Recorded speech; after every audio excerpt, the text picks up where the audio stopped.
Morning सभी विद्यार्थियों को। आज हम इस वीडियो के माध्यम से कुछ हिंदी की जो मूलभूत चीज़ें हैं उन पर संक्षिप्त में चर्चा करेंगे।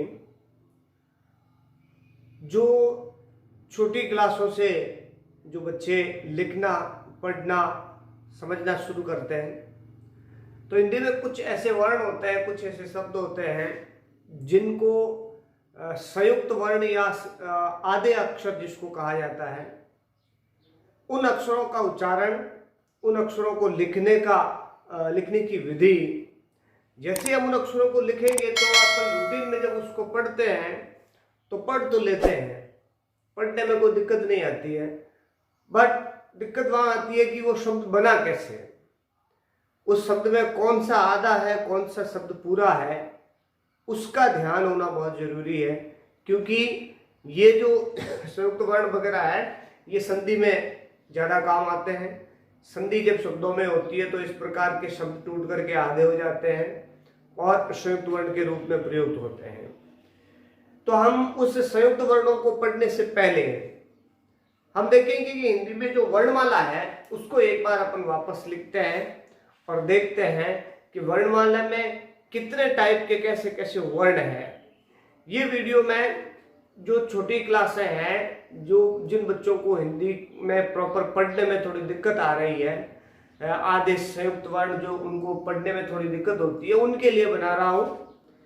जो बच्चे, बहुत से बच्चों को आता होगा, बहुत से लोगों को पता होगा, लेकिन कुछ ऐसे बच्चे जो पीछे रह जाते हैं, जो 6th-7th में आने के बाद भी ऐसे वर्णों का, ऐसे शब्दों का उच्चारण प्रॉपर तरीके से, अच्छी तरीके से नहीं कर पाते हैं। तो उनके लिए ये एक वीडियो है कि हम इसके अंदर संयुक्त वर्णों के बारे में चर्चा करेंगे। तो अगर अपन संयुक्त वर्णों की बात करें तो सबसे पहले हम हिंदी वर्णमाला लिखेंगे। वर्णमाला के अंदर आप देखिए, पहला अक्षर है क, फिर है ख, घ, घ और ड। ऐसे प्रकार च, छ, ज, ज और ण। ट,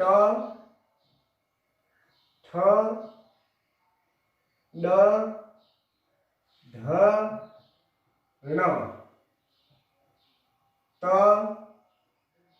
थ, द, ध, न। फिर अक्षर है प, फ, ब, भ, म, य, र, ल, व, श, श, श, ह, अक्ष, त्र और ज्ञ। ये हमारे पास हिंदी की एक वर्णमाला है। ये तो कहलाते व्यंजन, कहलाते हैं, व्यंजन वर्ण है। मैंने स्वर इसलिए नहीं लिखे हिंदी के अंदर क्योंकि स्वरों का जब आधा लिखना होता है, पूरा लिखना होता है, तो स्वर अंदर व्यंजन के साथ मिल जाता है। जो ही स्वर का किसी के साथ मेल होगा तो उस व्यंजन के अंदर मिल जाता है। आधे अक्षर ये जो होते हैं आपके, वो है व्यंजन। इनके अंदर अपन देखते हैं कि अगर इसको आप देखेंगे ध्यान से तो अपनी मर्जी से इस वर्णमाला को देख करके हमें कुछ प्रकार बनाने हैं। ऐसा नहीं है कि भाई प्रकार बनाएंगे कि ये तो किसी व्याकरण में है ही नहीं, ये कहाँ से प्रकार लाए आप व्यंजनों के, वो नहीं। अपने हिसाब से वर्ण को देखना है और आपको कितने टाइप के, कितने प्रकार के, किस किस तरह के इसमें वर्ण मिलते हैं, उनको ढूंढना है हमें। तो अगर अपन ढूंढते हैं, देखिए आप, एक कॉमन बात सब में होती है हिंदी में, जिसको कहते हैं पाई। कौन सा शब्द है? पाई। पाई शब्द होता है एक हिंदी के अंदर कि इससे पाई वाले कौन कौन से स्वर्ण हैं। हमें पहले ये ढूंढना पड़ेगा। तो पाई वाले वर्ण ढूंढते अपन देखते हैं, देखो इसमें खड़ी पाई है, तो ये पाई वाला वर्ण है, इसके अंदर भी खड़ी पाई है, इसके अंदर भी पाई है, इसमें भी पाई है। पाई का मतलब ये खड़ी लाइन है, जो हर इन गोलाकार वर्णों के अंदर जो आपके खड़ी डंडी, आपको खड़ी लाइन मिलती है, इस लाइन को पाई कहते हैं। ये पाई ही वर्ण का मूल आधार होता है। वैसे सभी वर्णों में पाई होती है, लेकिन प्रॉपर पूरी तरह से पाई किन किन वर्णों में होती है वो अपन ढूंढते हैं। यानी हमें ढूंढना है पाई वाले अक्षर, ठीक है। पाई वाले अक्षर हमें इसमें से निकालने हैं। कौन कौन से अक्षर पाई वाले हैं? तो देखिए आप, क, ख, ग और घ में पाई है। च में आते हैं, इसमें भी पाई है। छ के अंदर प्रॉपर पाई नहीं होती है, ठीक है। उसी प्रकार ज में भी पाई है। आप ज में देखेंगे पाई है, अना में देखेंगे पाई है। इस ट, ठ, ड और ध, इसके अंदर पाई नहीं है, ण में पाई पाई जाती है। इसमें प्रॉपर पाई नहीं होती है, होती है ऊपर वाली ये पाई मानी जाती है, लेकिन पूरी तरह से पाई नहीं है, इसलिए ये अक्षर ऐसे लिखे जाते हैं। अब देखिए आप, त के अंदर पाई है, थ में पाई है, द में पाई नहीं, इसमें है, न में पाई है। प में प्रॉपर पाई है, फ में है, ब में है, भ में है, म में पाई है। या, ल, व, श, श, श, श, त्र और य, इन सभी वर्णों के अंदर जो जो आपको गोलाकार वर्ण दिख रहे हैं, इन सभी वर्णों के अंदर पाई है। पाई का मतलब खड़ी लाइन, जो इस अक्षर के रूप में, खड़ी लाइन के रूप में मिलती है, जिसके ऊपर वो अक्षर बना हुआ होता है, इसको पाई कहा जाता है।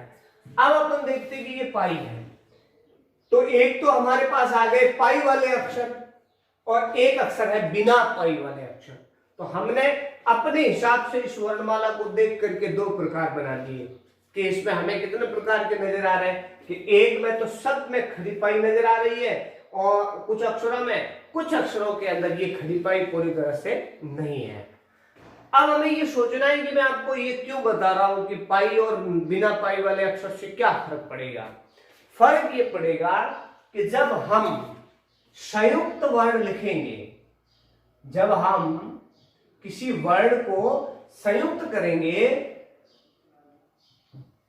ठीक है, संयुक्त वर्ण करो, या आप कहेंगे कि आप आधे अक्षर वाले शब्द, जब आप आधे अक्षर वाले शब्द बनाएंगे तो उसके अंदर आपको इस पाई का महत्व समझ में आएगा कि पाई का क्या रोल है और कैसे शब्द आधा हो जाता है, संयुक्त हो जाता है, उसका जो वर्णन है वो आपके पाई से पता चलेगा। इसलिए हमें ये निकालना बेहद जरूरी है कि पाई वाले अक्षर कौन से और बिना पाई वाले अक्षर कौन से। तो हमने निकाल दिया, ये क, ख, घ, घ, च, ज, ज, उसके बाद में ण, त, थ, फिर ध, न, प, फ, ब, भ, म, फिर य, ल, व, श, श, श, च, त्र, ज्ञ। ये सभी जो वर्ण हैं आपके गोलाकार वर्ण जितने भी हैं, वो सभी वर्ण जो है वो पाई वाले वर्ण कहलाते हैं, बाकी वाले शब्द बिना पाई वाले। अब ये मैं इसलिए बता रहा हूं कि अगर मान लो आपको क को आधा लिखना है, क को आधा लिखना है, अब पाई वालों वर्णों के अंदर भी कुछ वर्ण ऐसे हैं जिनको अपन आधा कैसे लिखेंगे। जैसे आप देखिए इसको, क को, आप इसको देखिए ह को, तो इसके अंदर आप क्या देख रहे हैं कि इस अक्षर के अंदर एक हुक बना हुआ है। हुक किसको कहते हैं? जैसे अपन क लिखते हैं तो ये आगे वाला हिस्सा जो आपका क्या कहलाता है, ये हुक बना हुआ है ये, ठीक है। और फ के अंदर भी आप देखेंगे इसके आगे भी एक हुक बना हुआ है ऐसे। ये जब क और फ इन दोनों को आधा लिखना होता है तो लिखने का तरीका क्या है कि आप इस हुक को हटा दीजिए। ये इसका लिखने का आधा तरीका है। आपको जैसे ही प और फ आधा लिखना है, आप इस हुक को हटा देंगे। यानी आपको लिखना है, मान लो क कु, कक्कू, ठीक है। ये मैंने नाम इसलिए लिखा है क्योंकि एक बहुत बड़ा गुर्जर प्रतिहार वंश का राजा हुआ था। इतिहास के अंदर आप बड़ी क्लासों में जाएंगे, पढ़ेंगे। कक्कू नाम का एक राजा हुआ था जिसको राजा कक भी कहा जाता है, ठीक है। तो ये मान लो आपने वर्ण लिखा है, तो इसमें आपने हुक हटा दिया और अगले अक्षर के साथ जोड़ दिया इसमें, ठीक है। ऐसे कि आप फ को मान लो लिखना है आपको, ये हो गया फ्लॉपी। फ्लॉपी डिस्क होती है कंप्यूटर में, लेकिन फ्लो के अंदर आपने फ का हुक हटा दिया और आगे ल पे जोड़ दिया। तो ये क और फ लिखने का तरीका क्या है, क को जैसे आधा लिखना होता है, आपको पाई हटानी नहीं है, बल्कि क के आगे का, फ के आगे का जो हुक है उसको हटा देना है और अगले अक्षर के साथ जोड़ देना है। ये तो इन दो पाई वाले अक्षरों में से इन दो वर्णों को लिखने का तरीका है। समझ में आ रही बात आपको? क के आगे वाला हुक आपको हटा देना है, क आधा हो जाएगा। इस क को आधा करना है तो आपको यहां से ये हटा देना पड़ेगा। अगर आपको फ को आधा करना है तो आपको ये हुक हटा देना पड़ेगा। ये फ आधा हो गया, क आधा हो गया। व्याकरण की दृष्टि से क को आधा करना है, हलंत लगा दीजिए। फ को आधा करना है, हलंत लगा दीजिए। ये भी आधे अक्षरों में आते हैं, उनके अंदर भी स्वर निकल जाता है, तो पीछे आधा अक्षर बच जाता है। अब देखिए आप, ये दो वर्ण तो हो गए आपके कि क और फ को तो ये हुक हटा करके आधा कर सकते हैं। अब बाकी वाले जो गोलाकार वर्ण है जिनको आधा करना होता है हमें, अभी सिर्फ पाई वाले वर्ण पढ़ रहे हैं अपन, तो पाई वालों में दो वर्ण तो हमने निकाल दिए कि क और फ को कैसे लिखना है कि फ का हुक, क का हुक मिटा दीजिए आगे वाला और अगले अक्षर में जोड़ दीजिए, आपका आधा बन जाएगा।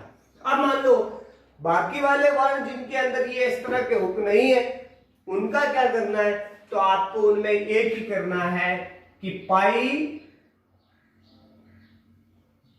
हटा देनी है। आप जब भी किसी अक्षर को लिखते हैं तो इसका पहला रूल नियम यही है कि पाई वाले वर्णों को आधा करना है आपको, तो पाई हटा देनी है। बाकी जितना भी अक्षर बचता है वो अगले वर्ण पर जोड़ देना है आप, ठीक है। जैसे आपका ख है, ख को आधा लिखना है आपको, ख लिखा हुआ है तो हमें हटानी क्या है, पाई हटानी है। तो सब पीछे क्या रहेगा, ये रहेगा, क्योंकि हमें इस पाई को हटाना है। पाई हटते ही अक्षर आधा हो जाएगा, तो ये इस तरह का बन जाएगा। और इसको आप ऐसे भी लिख सकते हैं। उसके बाद आपको घ हटाना, घ बनाना है, तो घ का पाई हटा देना है, ये बन जाएगा आपका, ठीक है। आपको ये घ बनाना है तो कैसे बनाएंगे, छोड़ दीजिए, ऐसे अगले वर्ण पे जुड़ जाएगा, ही पाई हटा देनी है। फिर आपको मान लो च बनाना है, तो च को आधा करने के लिए आपको पाई हटा देनी है, पाई हटते ही च आधा हो जाएगा।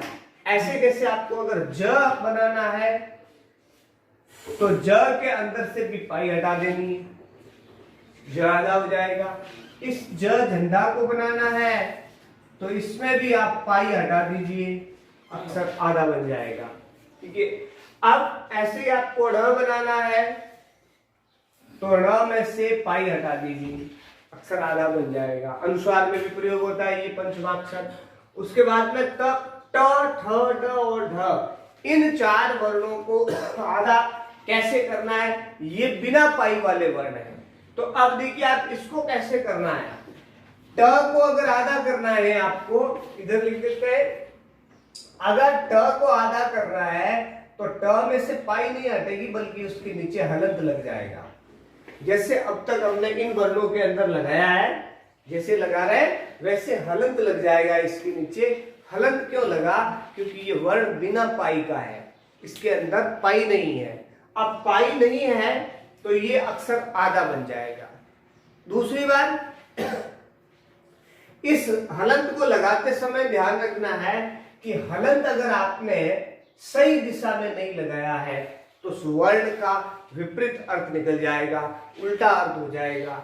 इस हलंत को अगर आपने इस तरफ लगा दिया तो यह र में बदल जाएगा। ट के नीचे र बनता है, ये र में बदल जाएगा, ट्र हो जाएगा। अगर आपने आगे लगाया है हलंत तो ये फिर ट आधा बनेगा। ऐसे कैसे?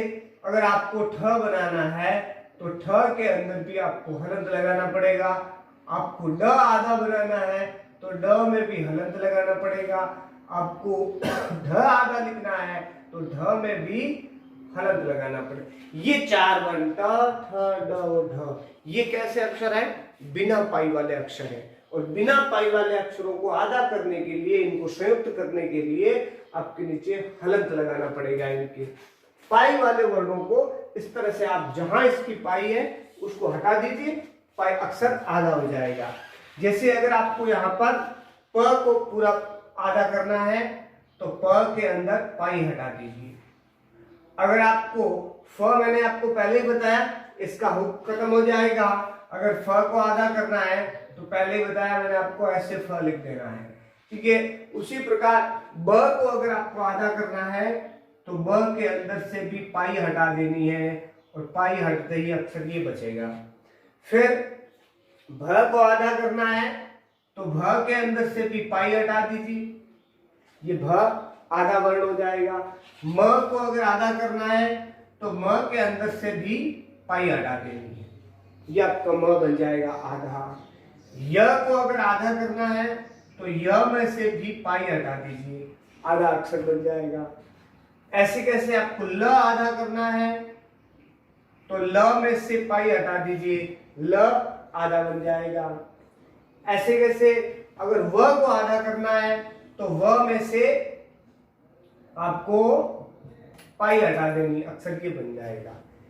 इस तरह से आप किसी भी शब्द को, वर्ण को आप आधा कर सकते हैं। ये स है, स में से पाई हटाओ, इस स है, इसमें भी पाई हटा दो तो स ऐसे बन जाएगा आपका। ये स है। उसी प्रकार इस स में से अगर आपको पाई हटा देंगे तो ये बन जाएगा। इस स में से पाई हटाएंगे तो आपका ये अक्षर ये बन जाएगा। त्र में से पाई हटाएंगे ये बन जाएगा और य में से पाई हटाएंगे ये बन जाएगा। इस तरह से इन वर्णों को आप पाई हटा करके आराम से आधा कर सकते हैं। अब मैंने आपको क्यों बताया कि वर्ण के दो प्रकार करने हैं आपको, पाई और बिना पाई वाला? इसलिए क्योंकि आप इन वर्णों को आप संयुक्त कर सकते हैं, आराम से किसी वर्ण के साथ आधा करके जोड़ सकते हैं, ठीक है। अब जोड़ने के लिए आपको पता ही होना चाहिए कि हिंदी वर्णमाला के अंदर, व्यंजनों के अंदर दो तरह के शब्द हैं, दो तरह के वर्ण हैं, जिनमें एक तो पाई वाले वर्ण है और एक बिना पाई वाले वर्ण है। बिना पाई वाले वर्ण कौन कौन से हैं? उनमें से ये आप देख लीजिए, ड, ट, ठ, ड, ढ, ठीक है। फिर इस लाइन के अंदर आप देखेंगे तो द, इस लाइन में आप देखेंगे र और इसमें आप देखेंगे ह। ये वर्ण जो है वो बिना पाई वाले हैं, तो इनको लिखते समय हमेशा आपको नीचे हलंत लगाना है। जैसे ह को लिखते समय भी हलंत लगता है, ठीक है। द को आधा लिखना है तो भी आप हलंत लगा सकते हैं, या फिर द को यहां से आप काट सकते हैं। जैसे आप द को आप ऐसे भी लिख सकते हैं, ये भी होता है। जैसे एक शब्द होता है विद्यालय, ठीक है, ऐसे विद्यालय, तो इसमें द आधा है और य पूरा है, इस तरह का बना होता है। अब ये भी एक कंफ्यूजन है, इसको भी हम आगे करेंगे कि जब कोई वर्ड आधा लिख दिया जाता है, जैसे आपको शब्द लिख दिया यहां पर मैंने द्वितीय, अब हमें ये पता करना है कि द्वि है शब्द लिखा हुआ, इसमें द आधा है या व आधा है, ये पता होना बहुत जरूरी है। इसी से शब्द शुद्ध और अशुद्ध बनता है। कि आपने द्वि लिखा है, द्वि में आपको दिख तो क्या रहा है कि वह आधा लिखा हुआ है, लेकिन ऐसा है नहीं, क्योंकि आधा इसमें द है। ठीक है, अब जो वर्ण आपको आधा दिखता है वो आधा नहीं है, और जो पूरा दिखता है वो पूरा नहीं है। ये कंफ्यूजन कब क्लियर होता है हमारा? जब हम इन वर्णों को पाई और बिना पाई वाले वर्ण के अंदर बांट करके वर्ण को आधा करना सीखेंगे। अभी हमने एक नियम पढ़ा था हमने, यहाँ देखिए कि व को आधा करना होता है, उस समय क्या करना होता है आपको? वहां पर पाई हटा दी जाती है। ठीक है, ऐसे ही कब शब्द जैसे विद्यालय है तो आपके अंदर विद्या, इस शब्द के अंदर दो वर्ण मिलेंगे, कुछ लोग उसको ध पढ़ते हैं। ये मैंने शुरुआत में कहा, ये वीडियो उन बच्चों के लिए है जिनको हिंदी प्रॉपर पढ़नी नहीं आती है। बहुत से बच्चों को आती होगी, रूटीन में शब्द बोलते हैं, हमें शब्द बोलना आ जाता है, मालूम है हमें कि विद्यालय लिखा हुआ है विद्यालय, लेकिन उसके उच्चारण में हम ध्यान नहीं देते। हिंदी हमेशा एक बिंदी पर निर्भर करती है, एक बिंदी भी अगर आपने गलत तरीके से लगाई है तो अर्थ का अनर्थ बन जाता है। एक छोटा सा मैं आपको बताता हूं कि इतनी सूक्ष्म तरीके से हिंदी में पढ़ना क्यों जरूरी है। जैसे आपने एक शब्द लिखा है, एक वाक्य लिख रहा हूं मैं आपको, अब ये वाक्य लिखा हुआ है, आप कहीं खाना खाने गए, आपका पेट भर गया। वाक्य क्या लिखा हमने कि मेरा पेट भर गया। अब मान लो किसी बच्चे ने, किसी व्यक्ति ने हिंदी की बिंदी को मैं तो नहीं दिया कि कोई फर्क नहीं पड़ता, क्या होता है एक बिंदी लगाए न लगाए, क्योंकि आप देखिए हिंदी में कि एक शब्द होता है, ठीक है, और एक शब्द होता है ये, इन दोनों में रात दिन का अंतर है। लेकिन कुछ लोग इस अंतर को नहीं समझते हैं। क्यों नहीं समझते हैं? उनको प्रॉपर शुरुआत में पता नहीं होता है कि क्या चीज है और इसका महत्व क्या है। ये एक वचन में आता है तो ये बहुवचन में आता है, ये इसका है का एक वचन और बहुवचन है। उसी प्रकार अगर आप इस वाक्य के अंदर यही गलती करेंगे हिंदी की बिंदी की, तो मान लो और किसी व्यक्ति ने जल्दी जल्दी में लिखते लिखते ऐसे लिख दिया, तो आप इसका बिल्कुल ही विपरीत अर्थ हो गए। एक बिंदी चेंज की हमने, बाकी कुछ नहीं किया, लेकिन पूरे वाक्य का जो है अर्थ ही पलट दिया। इसका मतलब है पेट भर गया, तो इसका मतलब है पैंट भर गया। फर्क पड़ता है, बहुत फर्क पड़ता है। इसलिए हमें ये प्रॉपर तरीके से मालूम होना चाहिए कि कौन सी चीज क्या है। तो विद्या शब्द में बहुत से बच्चे इसको क्या पढ़ते हैं, ये दो शब्द है, इन दोनों में रात दिन का अंतर है। ये संयुक्त वर्णों में आता है आपके, इसमें सीधा सा है, इसको अपन पढ़ेंगे विधा, जबकि इसको आप विधा नहीं पढ़ सकते, इसको पढ़ेंगे विद्या। अब उसमें भी उच्चारण में भी लोगों को मालूम बहुत फर्क होता है। कुछ लोग कहते हैं विद्या, विद्या नहीं है, ध कहीं पर भी नहीं है, इस वर्ण में ध है ही नहीं, जबकि हमें लगता है कि यहां पर ध बना हुआ है, ध है ही नहीं। यहां पर दो वर्ण है, द और य, तो इसमें उच्चारण आता चाहिए द्य। ठीक है, उच्चारण क्या आएगा, ध्या नहीं आएगा, द्या आएगा, यानी द और य इन दोनों को बोलना है, विद्या। तो यहां पर आधा क्या है, द, पूरा क्या है, य। इन दोनों को अपन मिलाएंगे तो देखो द ऐसे लिखते हैं, इस द के अंदर की इसको काट देंगे अपन। य जब आपको करना होता है तो यहां से जोड़ना होता है, आपको ऐसे जोड़ देते हैं। अब क्या बन गया, यही विद्या शब्द के अंदर लिखा हुआ होता है, आ की मात्रा है, शब्द बन गया द्या। ठीक है, तो इस तरह से हमें मालूम होना चाहिए कि कौन सा वर्ण क्या और कैसे बनता है। ठीक है, तो अभी आपको ये पता करना है कि पाई वाले वर्ण कौन से होते हैं, बिना पाई वाले वर्ण कौन से होते हैं। इस वीडियो को देख करके आप आराम से घर पे बैठ करके वर्णमाला को कॉपी में लिखिए और पता करिए कि कौन से वर्ण में पाई लगी हुई है और कौन से वर्ण के अंदर पाई नहीं लगी हुई है। पाई वाले वर्णों को कैसे आधा लिखा जाता है मैंने आपको लिख के बताया, बिना पाई वाले वर्णों को कैसे आधा लिखा जाता है मैंने लिख के बताया आपको। इस तरह आप इस वर्णमाला को पढ़िए और उसके बाद आप किताब कॉपी के अंदर देखिए। अगला वीडियो जो हम बनाएंगे उसके अंदर बहुत से शब्द आएंगे जिन वर्णों के अंदर अपन देखते हैं ऐसे आता है, ध्व आता है, ऐसे आता है, ध आता है, ठीक है, ऐसे आता है। इन सभी वर्णों के बारे में हम पढ़ेंगे। ये क्या है, इनका उच्चारण, इनका प्रयोग कैसे होता है, कौन इसमें वर्ण पूरा है और कौन सा वर्ण अधूरा है, इसकी चर्चा करेंगे। फिलहाल आपके ऊपर वर्कलोड न बने इसलिए मैंने आपको एक छोटा सा वीडियो, एक छोटी सी चीज बताई है कि आपको पाई वाले और बिना पाई वाले वर्णों को आधा कैसे लिखना है उसके बारे में आपको बताया है। ठीक है, बहुत से बच्चों को ये चीज आती होगी, ठीक है, बहुत से लोगों को ये आती होगी, लेकिन मैंने ये वीडियो उन बच्चों के लिए बनाया है जिन बच्चों को हिंदी के इन वर्णों को पढ़ने में, प्रॉपर तरीके पढ़ने में थोड़ी दिक्कत आती है, नहीं पढ़ पाते, उनके लिए है। तो आप एक बार इसको देखिए, पढ़िए और उन बच्चों तक भी पढ़ाइए, लाइक शेयर करिए और बच्चों तक पहुंचे जिनको ऐसी शब्दों में प्रॉब्लम है। Thank you.